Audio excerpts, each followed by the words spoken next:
Bienvenidos a Cultura Alimentaria, una visión desde el método biointensivo y la agroecología. Estamos en el capítulo 0 del podcast. Nos encontramos con el equipo completo. Estamos con Susana, con Guido, con Patricio. Y vamos a tener una primera aproximación al podcast. Y antes de entrar en esa conversación, vamos a presentarnos. Susana, buen día. Hola Luis, buenos días. Gracias por la invitación al programa y para poder conversar este tema que para nosotros es súper interesante. Mi nombre es Susana Hernández, soy mexicana y viviendo desde hace unos 5 años aquí en Calbuco. Soy casada con Guido y llevamos adelante un proyecto que más adelante platicaremos. Eso, gracias Susana. Guido. Hola, buenas. Bienvenido. Buenas, muchas gracias Luis, muchas gracias Patricio. Mi nombre es Guido Soto, soy campesino por herencia familiar. Me ha tocado experimentar siempre aquí en la tierra, en el campo, con el suelo mismo. Mis padres campesinos, mis abuelos, mis bisabuelos, tatarabuelos. Hay una historia bien bonita de apego a la tierra aquí en el archipiélago, así que contento de compartir. Estamos aquí en los Maitenes, archipiélago de Calbuco, En Isla Quihua. Isla Quihua, principio de las Islas Australes en Chile, así que contentos de iniciar este proyecto. Hay un sonido gatulo de Los fondo, michis pero están sí, ahí alrededor. el equipo Urma, le llamamos, nos está acompañando, así que muchas gracias por Eso, bienvenido Guido. Y Patricio, ¿cómo estamos? Programa 0, la presentación. Buenazo, bien contento acá. Voy a estar apoyando en la parte técnica y también me interesa mucho el tema. Soy aprendiz del método biointensivo. El pato gestor del programa. Ya, pues estamos inicio al programa entonces. Y hoy en día vamos a iniciar, explicando un poco el programa. ¿Cierto? Nosotros estamos, como se decía, en Isla Quihua, en el Centro de Expansión Agroecológica Los Maitenes, donde vamos a hacer una revisión del método biointensivo de cultivo de alimentos, que es el que están practicando acá, y además vamos a hablar de cultura, de comida, del campesinado, de las dificultades que se enfrenta hoy en día en un contexto tan adverso como el que tenemos. Y entrando a eso, vamos a iniciar con una pregunta que la idea es que pudiéramos hacer una conversación. ¿Por qué estamos generando el programa, digamos? ¿Por qué estamos haciendo este contenido? ¿Cuál es la importancia de hablar hoy en día de alimentación, de la cultura alimentaria? Vamos Guido, y mándele. ¿Por qué estamos haciendo este ejercicio? Mira Luis, la verdad que en este proceso de ser parte de un grupo o de un sector que hoy día está desapareciendo culturalmente en el país y prácticamente en el mundo. ¿Nos referimos a campesinado? Sí, a campesinado. La FAO dice que dice así con estas letras que la gran cantidad de alimento producido en el mundo para las personas lo produce la agricultura familiar. El sustento de la alimentación del mundo. Claro, lo dice así, pero el tema es que si tú vas y preguntas cuál es la agricultura familiar, por ejemplo en Argentina, que es un país que produce mucho grano, mucho alimento, el 90% de la producción de grano que se exporta y que se produce, que es soya, maíz, lupino, lo produce la agricultura familiar, pero son familias industriales. Entonces, ese es el juego de que nos hacen. Y hoy día en el país tenemos desde ese punto la reducción del campesinado, porque no está visto que son campesinos, que es solamente agricultura familiar, que es el juego de palabras. Porque entendemos ahí que, digamos, las unidades familiares de producción agrícola, si pudiéramos decirlo Claro. así, se anexan o se anclan a una cadena productiva mayor que es exportadora, Claro, como claro, pasa acá en la lechería, bueno, Claro. y en gran parte Que generalmente en Chile los grandes productores de leche, papa, grano para exportación o para reducción a harina o aceite son estas familias que controlan el mercado. Claro, Que los están grandes monopolios de la los grandes alimentación. monopolios que están enlazados con estas transnacionales, Claro. que son casi como oficinas locales de estas transnacionales, Semillas Bayer, todo esto que está relacionado con Claro, Cargill, Cargill, las grandes empresas de la alimentación. que están relacionados directamente con el control de los alimentos hoy día. Y respecto a eso es que estamos en este trabajo porque nos vimos enfrentados en el tiempo desde un movimiento cooperativo que participamos, o sea, desde muy joven, hoy día yo tengo 40 años, a los 20 años era presidente de una cooperativa aquí en Calbuco, y de ahí nos vimos enfrentados cómo la falta de transferencia tecnológica eficiente y real e innovadora era una necesidad de poder conseguirla. Entonces, desde ahí La innovación, buscar otras formas de... claro, la de innovación, o sea, de producir alimentos.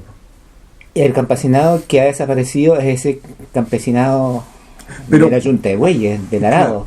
Pues me gustaría volver a esa pregunta en un rato más, porque me parece interesante en base a la innovación y los cambios tecnológicos que efectivamente también han ocurrido.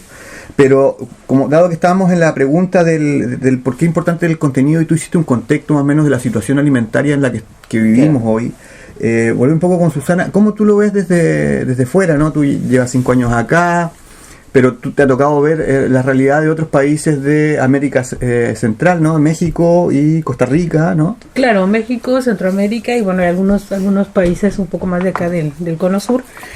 Bueno, yo de profesión soy ingeniera agrónoma, entonces parte de eso me ayuda a conocer un poco también el tema un poco más a fondo, pero lo que comenta Guido es bien interesante y bien importante porque justamente el día de hoy algo de lo que se carece mucho es de que la gente se pregunte o se cuestione de dónde viene la comida que tenemos el día de hoy en la mesa. Entonces, las realidades que tenemos, y bueno, al menos a mí me ha tocado ver aquí en Chile, algo bien interesante, que es ir a un supermercado y encontrarte con que todas las marcas son extranjeras. O sea, el origen de los alimentos son extranjeros. Entonces es súper complicado. Y eso ¿sí? es muy raro. Tú has dado tu experiencia en otros lados, ¿no? ¿Cómo Claro. funciona el tema de los alimentos?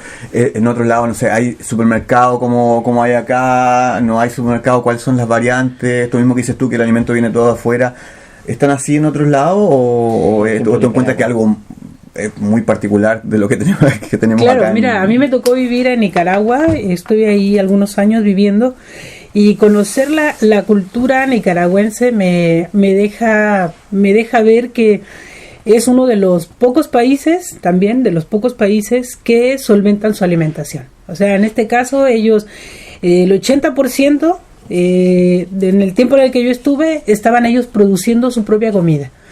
Versus Chile, que si te vas a los supermercados, al mercado, a las ferias, te encuentras con que casi el 90% son importados. O sea, estamos hablando de un tema de seguridad e inseguridad alimentaria. O sea, entre más importación tengas tú de alimentos a tu país, más inseguridad tienes, ¿sí? Porque eso, podrías tú tener todos los tratados firmados, pero si pasa lo de todos estos 2 años que hemos tenido, lo que está ocurriendo ahora, claro. Los países que tienen firmado, digamos, un tratado con Chile, bien podrían cerrar en algún momento, no sé, de guerra, de pandemia, lo que quiera, cerrar sus fronteras y dejar de mandar alimentos. Entonces, aun por todos los tratados que tenga, siempre van a preferir darle de comer primero a su población. Entonces, aquí de las cosas más importantes que llegan, los granos, están llegando, en este caso la harina. La mayor parte de la harina viene de Argentina. La mayor parte de todos los granos, en este caso lo que son el poroto, también viene de Argentina, mucho viene de Argentina, la arveja, las lentejas, la mayoría son canadienses, el arroz canadiense, o sea, todo eso es una locura, ¿no? Es una locura. Entonces, el año pasado hubo un tema interesante con Canadá, que tuvieron problemas con el tema de lo que fue los ¿Para el envío o para recibir alimentos? No, interno, hubo un problema en Canadá, sí, con los camioneros, y se estaba generando un problema bien grande. Entonces ahí uno empezó, la mayor parte de la comida que tenemos en el supermercado, en este caso los granos, como te decía, todas las legumbres, la mayor parte, la gente puede darle una revisadita al origen de los alimentos que están aquí. Ese es un primer consejo desde el programa: revisen las etiquetas de su comida y vean de dónde viene su comida. Claro, y por ejemplo, siendo que Chile es uno de los países con mayor producción de peces, somos también uno de los países que más importa comida enlatada de peces. Entonces, si tú te fijas en el atún, viene de Tailandia, viene de Ecuador, viene de diferentes países, de Colombia. O sea, no hay productos, o sea, lo más que te puedes encontrar producto chileno, a lo mejor un jurel o algo así, la caballa probablemente. Pero bueno, es bien interesante porque tampoco encuentras como mucha oferta de pescado fresco en las ferias o en los mercados, en los supermercados. Si en los supermercados vas a encontrar importado, la mayor parte de los productos importados. Entonces, sí es un tema que... Carne australiana, paraguaya, estadounidense, leche neozelandesa. Ve las marcas de los quesos, todo eso, o sea, en realidad... uno podría decir, bueno, es que estamos como primer mundo importando la mayor parte de comida, o sea, pero eso no te da seguridad alimentaria.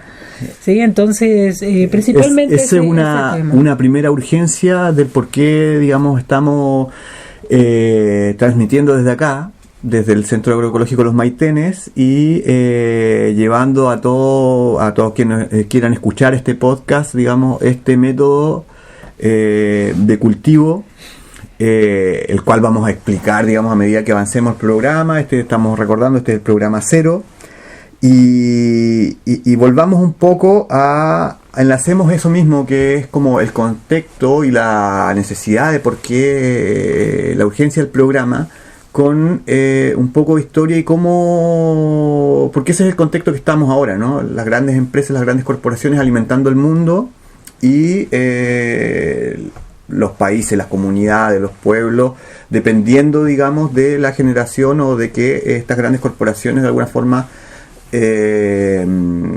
intercambien los alimentos, principalmente granos y cereales y leguminosas. Claro, digamos, lo comentábamos en un momento, no ahora, pero lo comentábamos de cierta manera, el cómo se induce a qué alimentos consumir o a qué consumir, está siendo siempre conducido por un equipo publicitario pagado por la misma industria, pagado por los que controlan el mercado. El papel de la publicidad en las empresas, en las corporaciones, que induce el consumo. Claro, está el consumo, a que tu vida va a ser feliz si tomas esto, a que si comes esto otro, a que si vas a tal tienda de comida rápida vas a ser feliz. Entonces, esa calidad de alimentación, claro, puede ser muy sabroso, pero la calidad de nutriente que te estás ingresando al cuerpo es de una carencia tremenda. Entonces, solamente están llenando la guata y el deseo de alimentación que claro, el deseo de consumo, el deseo de alimentación, el deseo de consumo, porque juega con la necesidad alimentaria. Ajá. O sea, el deseo es inducido, pero por la necesidad de consumo de alimento que tiene el cuerpo. Claro, hay una necesidad primaria, que es la que tenemos todos, de alimentarnos, claro, pero nos vemos imbuidos en esta máquina de publicidad. Claro. Y en ese proceso te encuentras con que desde hace años, desde que se genera todo este proceso de revolución verde en el campo, ¿De qué momento estamos hablando de la Revolución Verde? La década del 50 parte. Ya. Cuando Post Segunda Guerra Mundial, donde, claro, de cierta manera hay un conflicto bélico en Europa, Ujú. pero de cierta manera empieza una guerra mundial ahí. Pero hay que tener ojo con eso. Eso gatilla la guerra mundial. Pero la guerra mundial ciertamente es mundial, porque ahí se afecta a la comunidad europea. Pero la agenda era precisamente hacer crear venenos para el mundo. O sea, atacar a la población mundial. Pero ¿cómo se ataca a la población mundial? Porque eran grandes empresas, ¿no? Que estaban dedicadas a la guerra en su momento, y en ese momento hacen un cambio. Estos señores Se van a la alimentación, ¿no? Estos señores no se van encontrando por casualidad. Me encuentro con esto, con que transformo mi industria. Ya traen una agenda. O sea, parte de un proceso de conflicto, porque siempre, en todo tiempo hay conflicto, porque se induce al conflicto con las comunidades, con los pueblos indígenas, se induce para que no exista población que pueda pensar, para que no exista población de que pueda comer bien. Entonces, el proceso de Revolución Verde es la agenda que está detrás de la Primera y Segunda Guerra Mundial, que es envenenar la población. O sea, digo envenenar porque si tú te fijas en las etiquetas de los productos que se está aplicando desde la década de 50, llámese herbicidas, pesticidas, fungicidas, son todos venenos. Todos los químicos. Son todos venenos. Si tú, por casualidad, pasa una gota delante tuyo o llega una gota a tu tracto intestinal, te envenenas y te mueres. Entonces son venenos. Y son venenos residuales que quedan en los alimentos, que quedan en las raíces, que quedan en los tubérculos, en las hojas. De alguna forma lo estamos consumiendo todos los días, ¿no? O sea, lo estamos consumiendo y se están bioacumulando. Quienes lamentablemente no producimos nuestro propio alimento y tenemos que consumir, digamos, en otros lados. Las personas o la población del mundo o de la ciudad o de nuestro territorio hoy día no están produciendo su alimento.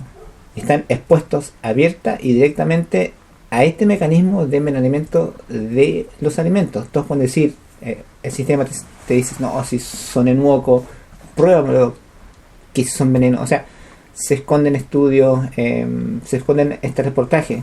Hay un reportaje de la década del 90 que se llama Piececitos de Niño, de que muestra en la zona central el cómo se ha el tema de las malformaciones en este niño. Y ¿cuál era el reportaje? Piececitos de Niño se llama. ¿Dónde lo encontramos? Hoy no está en las redes. Hoy no está en las redes.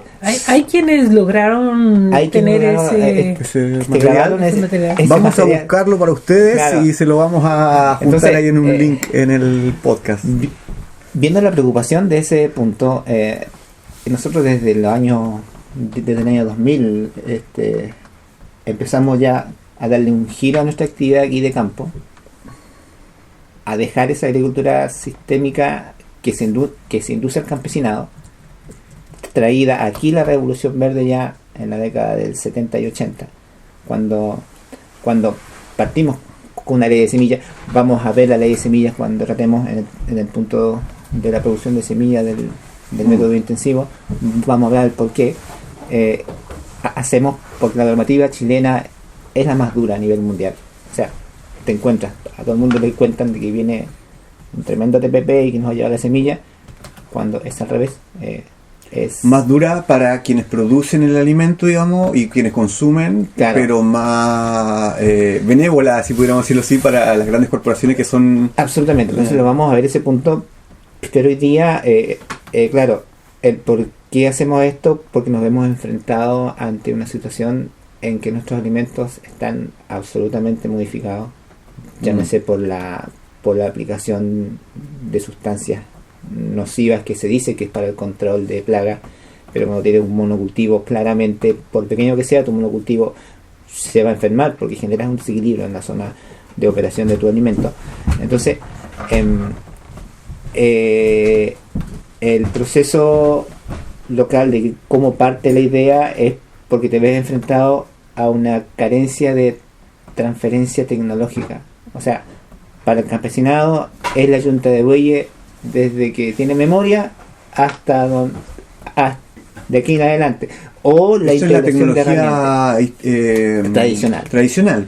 También como otras tecnologías, digamos, ahí. Y ahí me gustaría entrar en un que conversemos a raíz del tema de tecnología, del método un poco, pero antes del método tradicional, ¿no? Claro. Repasar un poco el método tradicional porque, claro, en este lugar del mundo, efectivamente se ha cultivado desde miles de años, pero nos encontramos recientemente, y la historia que nosotros citamos será de 30 años, 40 años, digamos, donde estaba caracterizada la yunta de bueyes, ¿cierto? También estaban las algas, muchos relatos de las algas, digamos, siendo parte del abono de las huertas. ¿Qué otra tecnología se usaba bueno, está todo el tema del trigo, porque antes se cultivaba mucho trigo, y hay todo un tema de... hay una... la tradición del archipiélago o de Isla Kiwa en este caso, que previo a ser conectado al continente por un puente, que es un puente de piedra, y hoy día es un asfalto que conecta Isla Kiwa con el continente. Con el continente. En la década del 70, en pleno gobierno militar, en los primeros años del gobierno militar, se hace este puente. Todos decían, wow, oda al gobierno porque nos hace un puente y nos quita y nos saca de encima el santo progreso. Claro. Ha llegado. Entonces, pero después te encuentras de que el fin de ese puente era el puerto industrial de hoy. Claro. No era por las necesidades que tenía hoy día la población, o en ese tiempo. Entonces, pero en ese proceso la isla siempre ha tenido una tradición de generar alimentos. Digamos, la gente local que se instaló aquí, porque después de una colonización así bastante dura de parte del español, se generó la desaparición de la población local. Solo quedó, digamos, en su gran mayoría el indígena auxiliar que vino a cooperar la ocupación que hacía el español del territorio, desplazando a los locales, a los juncos, a los chonos. Entonces hubo una despoblación, y hacia 1700, 1800, principios de 1800, había poca población en esta isla, o en las islas del archipiélago. Entonces hubo una recolonización de parte de la gente de Chiloé, de la gente de los criollos de Chiloé, quienes vinieron a instalarse aquí a estas islas del archipiélago de Calbuco. Entonces, en ese momento ellos traían ya una cultura alimentaria de producir sus alimentos, y fue esa la que empezó a abastecer al centro más poblado de la zona, que era Puerto Montt, y que se mantuvo en el tiempo, con tránsito de lancha velera de aquí a Puerto Montt, que era el pueblo más cercano, o la zona cultivable más cercana de Puerto Montt, era este archipiélago. Entonces era la única zona donde los viajeros en vela podían, si les tocaba buen tiempo, ir y venir en el día, porque era un par de horas el viaje desde Calbuco a Puerto Montt. Cosa que no era lo mismo la gente de Chiloé, o la gente de las cordilleras, la gente de Gualeguay, que les costaba mucho más en tiempo llegar. Entonces, de ahí parte esa tradición de producir alimentos, porque había una demanda de un mercado más, digamos, más apetitoso, o más de mayor demanda, que era el mercado de Angelmó. La tradición del mercado de Angelmó, que es de que viene de muchos años. O sea, el mercado de Angelmó estaba muy cerca o sea, estaba en ese momento como tradición de mucho tiempo. Angelmó se instala porque ahí llegaba, digamos, toda la producción, claro, de las islas. La producción de las islas. Entre esas, claro, las de Isla Kiwa. Claro, entre esas la Isla Kiwa. Entonces, de ahí que cuando se conecta la isla al continente, ya la gente deja de viajar en lancha motor o lancha vela y empieza a viajar en buses.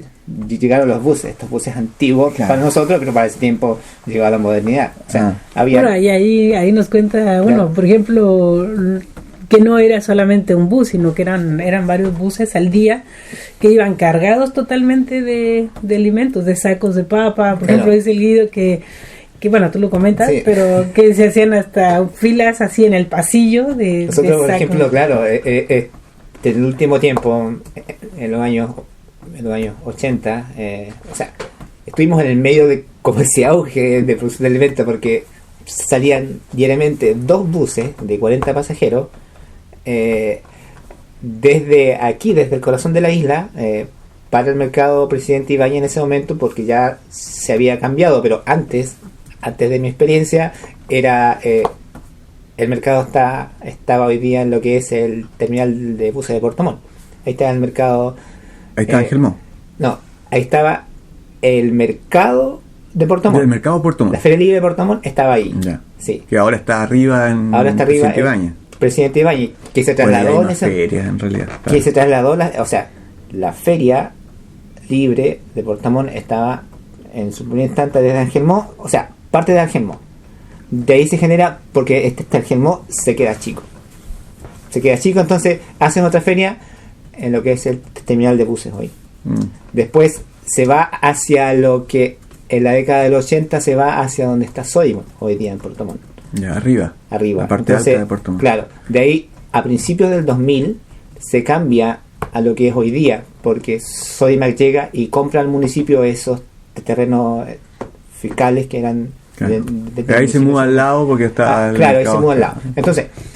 ¿Y ahí qué se llevaba, no? ¿De qué abastecía Isla Quihua en ese momento? Mira, a Puerto Montt? De lo que te puedas imaginar, desde marisco, desde todo lo que producía el mar, todo lo que producía la tierra.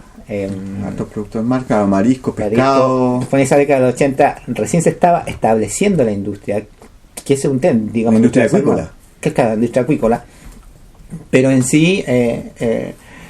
fuimos observando un fenómeno bien especial, que a medida pasaban los años, ya no fueron los 2 buses al día, ya fue un bus al día. Claro, fue disminuyendo el envío de comida. O sea, y te digo, eran buses de que uno se subía para sentarse y había una fila de 3 sacos de papa desde el chofer hasta atrás. Entonces uno caminaba así como en cunclillas para ir a sentarse. Entonces ahí era un tema bajarse a sentar porque quedabas abajo y la pila de papas quedaba a la altura de tu cabeza. O sea, y arriba del bus también se subían cosas, y ¿no? claro, y había buses que tenían esta parrilla de transporte de campo y donde ponían hasta ovejas, gallinas, carga, todo. Pollo, recuerdo, en el último tiempo, pero en sí siempre fue eso, pero en el fondo hacia la década del 90,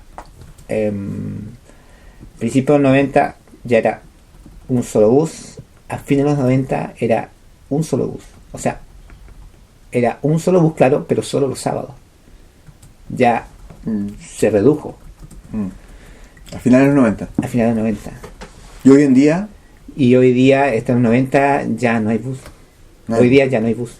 O sea, es un par de productores que tienen su vehículo, son unos poquitos, y van a vender a Puerto Montt al mercado. ¿Y hoy en día Isla Quihua se abastece de su propia alimentación? No, hoy día ya no. Hoy día... o sea, de pasar un momento donde Isla Quihua generaba comida para alimentar a su población y además enviaba remanentes constantes a Puerto Montt. Estamos, no sé, 30 años después. De hecho, se podría decir que la isla era autosuficiente para su alimentación interna. O sea, antes de que estuviera el puente, la gente salía poco y llegaba, por ejemplo, a ir a Calbuco, llegaba a ir hasta Puerto Montt por cosas que le faltaban, como el mate, por ejemplo, que no podía faltar el mate. El mate y el azúcar era lo que... El mate y el azúcar, para eso salía la gente. El resto de la comida se producía aquí. Y había esos intercambios de comida también, en el que se abastecían las familias. Porque hablábamos del yoco en un momento. El yoco fue algo que abasteció, como en este caso, el tema de la carne para las familias. Había ese intercambio. La minga, las todo formas eso. de organización que se daban en ese tiempo, que hoy en día tampoco se dan. Claro, ya no, ya las dos cosas ya se perdieron, tanto el yoco como la minga se perdieron aquí en la isla, y me imagino que también en la región, en muchas partes de la zona. Entonces, estamos hablando de que esta es una decadencia alimentaria de hace 40 años, o sea, estamos en algo en lo que que tuvo su mayor auge alimentario acá en la zona, se autoabastecía, tenían su soberanía, digamos, de cierta manera, el tema de producir sus alimentos y de no tener que depender de comida externa. Entonces, como contaba Guido, al final, básicamente el tema de la industria que se vino a instalar aquí empezó a sacar al campesino de la tierra y de la orilla, porque eran pescadores de orilla la mayor parte. Y bueno, todo eso se perdió. Ahora la gente que quiere comer mariscos tiene que ir a comprar alguna feria donde tengan, Calbuco. por ejemplo en Calbuco, pero igual la mayor parte de lo que es esa comida está altamente contaminada también.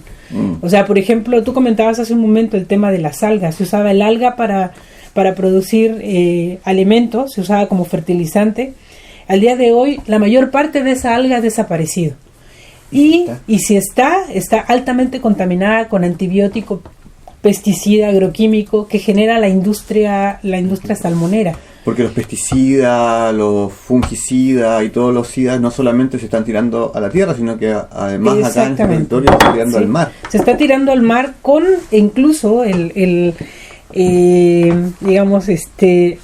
adicional que es el antibiótico. Entonces, o sea, aparte de tener veneno, también tienes el antibiótico que al final te va a generar a ti una resistencia al mismo antibiótico cuando lo necesites. Entonces son como comer lo que hay en el mar al día de hoy es probablemente más peligroso que cualquier cosa de la que te puedas estar alimentando. Lo que decía el Guido, el final, los agroquímicos, los agrotóxicos, todos los pesticidas son residuales en tu cuerpo. Entonces, al final, tú te vas quedando con esas pequeñas dosis, las vas acumulando, y por eso la razón de que mucha gente al día de hoy no llegue a los 40 años con enfermedades que antes, a la gente se le presentaban incluso a los 90 años, ¿no? No existían muchas de las enfermedades. Ahora, un resfrío ya te mata, o sea, un resfrío normal del que había, de todos los años que ha habido aquí resfríos, bueno, pues ahora te genera esa vulnerabilidad de incluso matarte porque tú no tienes las defensas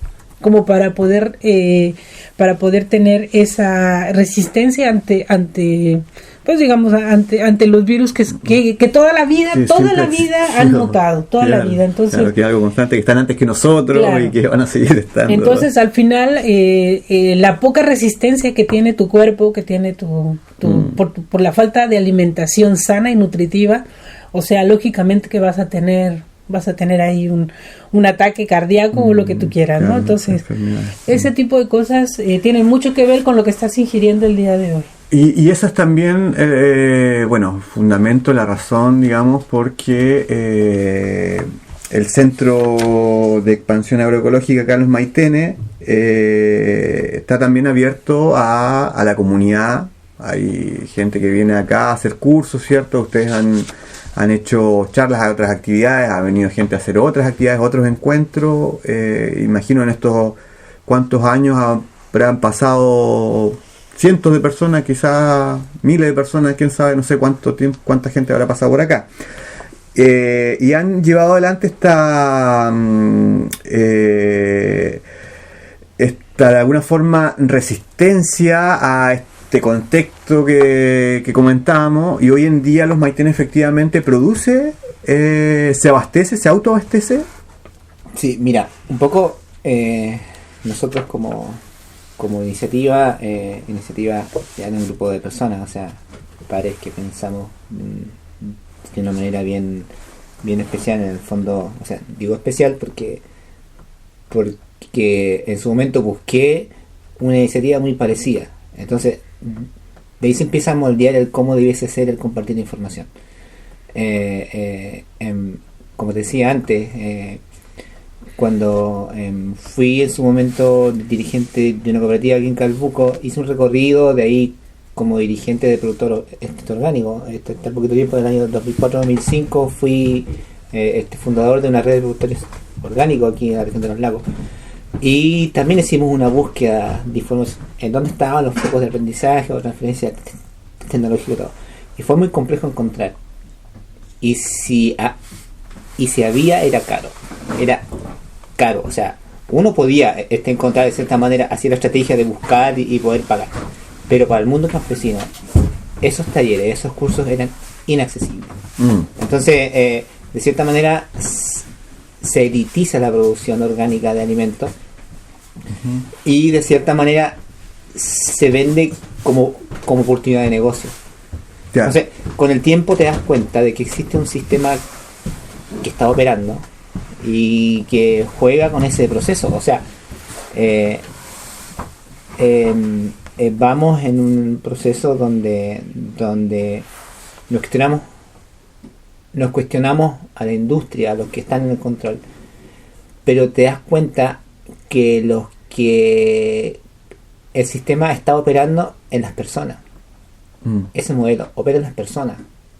Claro, todos tenemos de alguna forma conductas, formas en las mentes de cada uno de nosotros, porque claro, nosotros hoy día estamos en vía de producir toda nuestra necesidad, requerimiento alimentario para nosotros, para los que estamos viviendo y para la gente que pase por los maitenes, que es como, o sea, no depender de un mercado externo, sino que nosotros producir nuestro alimento tanto para los que estamos ya viviendo o para la gente que pase así por aprendizaje, por talleres o de visita. Entonces, porque no queremos hacer lo que hace el común de cada productor, o sea,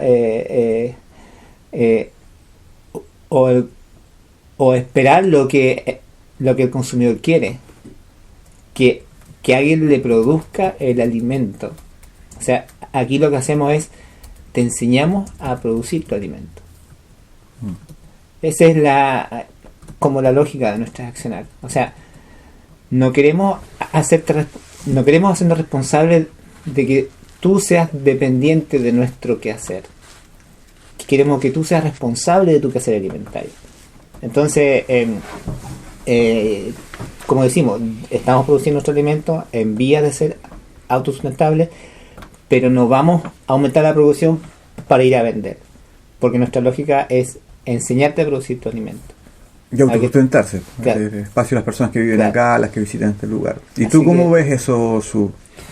Mira, yo creo que parte de lo que, como he seguido, o sea, al final nosotros comenzamos esto primero pensando en nosotros, en que nosotros queríamos autoabastecernos, queríamos producir nuestra comida, queríamos saber de dónde provenía nuestra comida, queríamos que lo que estuviera en nuestra mesa supiéramos de dónde viene y cómo se produjo. Entonces, ese fue el inicio. De hecho, nosotros el primer año nosotros no recibimos a nadie, no abrimos las puertas para que fuera como una escuela, que finalmente el día de hoy esa es una propuesta de escuela la que tenemos, de poder enseñarle a la gente a producir su comida.